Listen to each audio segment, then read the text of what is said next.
अगर आपने 5 साल पहले इन 3 फ्लेक्सी कैप फंड में 1 लाख रुपए इन्वेस्ट किया होता, तो आज आपका कॉर्पस 1.8 लाख से लेकर 2.3 लाख तक होता। HDFC फ्लेक्सी कैप, पराग पारिक फ्लेक्सी कैप और Invesco India flexi cap.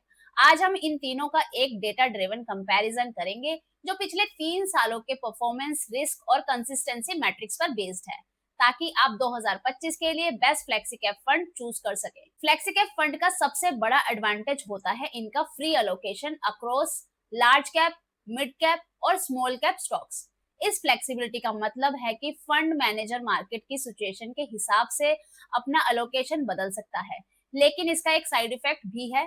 Performance हर फंड में बहुत डिफरेंट होती है, इसलिए आज का एनालिसिस हमने सिर्फ पास्ट रिटर्न पे नहीं, बल्कि 3 सालों के alpha, Sharpe ratio, standard deviation, rolling return और नए सेबी मैंडेटेड इंफॉर्मेशन रेशो के बेस पर किया है।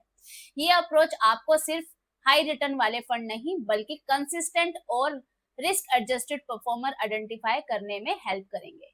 सबसे पहले बात करते हैं रिस्क रिटर्न मैट्रिक्स की। अल्फा के हिसाब से जो मेजर करता है कि फंड ने अपना बेंचमार्क के ऊपर कितना एक्स्ट्रा कमाया। पराग पारिक फ्लेक्सी कैप ने पिछले 3 साल में 8.64 का अल्फा जनरेट किया, जो तीनों में सबसे ज्यादा है। HDFC फ्लेक्सी कैप 7.80 के साथ थोड़ा पीछे है, जबकि इन्वेस्को इंडिया फ्लेक्सी कैप 7.83 पे क्लोज सेकंड है। शार्प रेशो, जो हर यूनिट रिस्क पे कितना रिटर्न मिल रहा है ये बताती है, उससे पराग पारिक फिर से आगे है 1.6 के साथ। HDFC 1.41 पर है और इन्वेस्को 1.25 पर। वोलेटिलिटी में यानी स्टैंडर्ड डेविएशन में पराग पारिक का स्कोर सबसे कम है, सिर्फ 8.76%, जो इस बात का सिग्नल है कि ये फंड काफी स्टेबल रहा है। HDFC का 11.31% है और इन्वेस्को का 13.90%।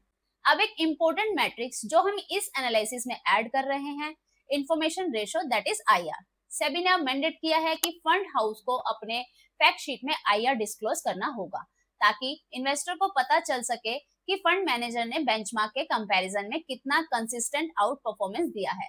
सिंपल शब्दों में, IR जितना ज्यादा होगा, उतना ही कंसिस्टेंट और रिलायबल फंड की आउट परफॉर्मेंस होगा।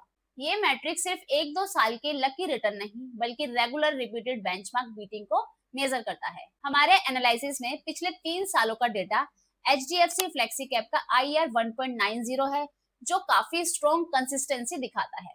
इन्वेस्को इंडिया फ्लेक्सी कैप का IR 1.51 है, अच्छा स्कोर, लेकिन HDFC से थोड़ा कम।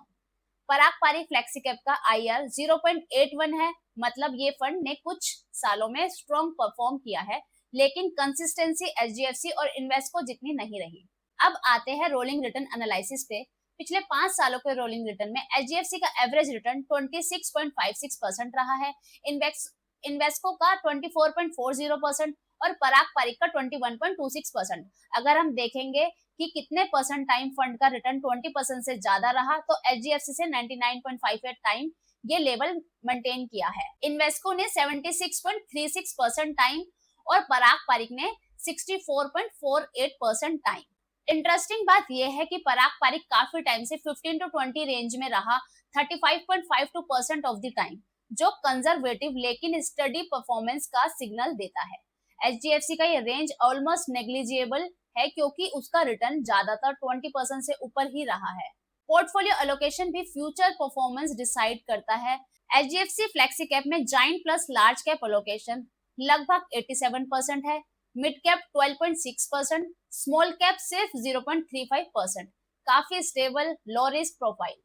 पराग पारिक फ्लेक्सी कैप में giant plus large cap allocation 97% के आसपास है, मिड कैप 3%, स्मॉल कैप 0.24%, मतलब ये सबसे डिफेंसिव पोर्टफोलियो है।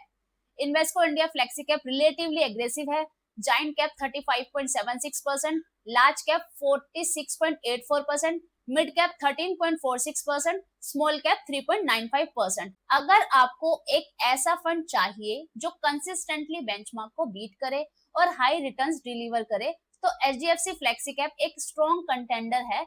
अगर आप लो वोलेटिलिटी और better risk adjusted performance prefer करते हैं, तो पराग पारिक फ्लेक्सी कैप आपके लिए बेटर फिट हो सकता है।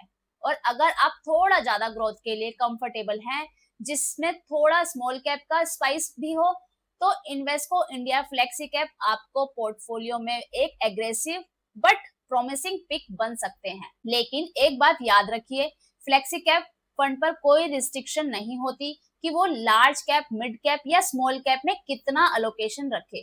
मार्केट के सिचुएशन के हिसाब से फंड मैनेजर अपनी स्ट्रेटेजी कभी भी चेंज कर सकता है। हमने ये एनालिसिस हिस्टोरिकल डेटा और पिछले 3 साल की पोजीशनिंग के बेस पर किया है, लेकिन आप अपना फाइनल डिसीजन हमेशा अपने इन्वेस्टमेंट एडवाइजर की सलाह के बाद ही लें। तो आज के लिए इतना ही। अगर वीडियो पसंद आया हो तो लाइक करें, चैनल को सब्सक्राइब करें। हम मिलते हैं आपको नई वीडियो में, तब तक के लिए धन्यवाद। Happy investing.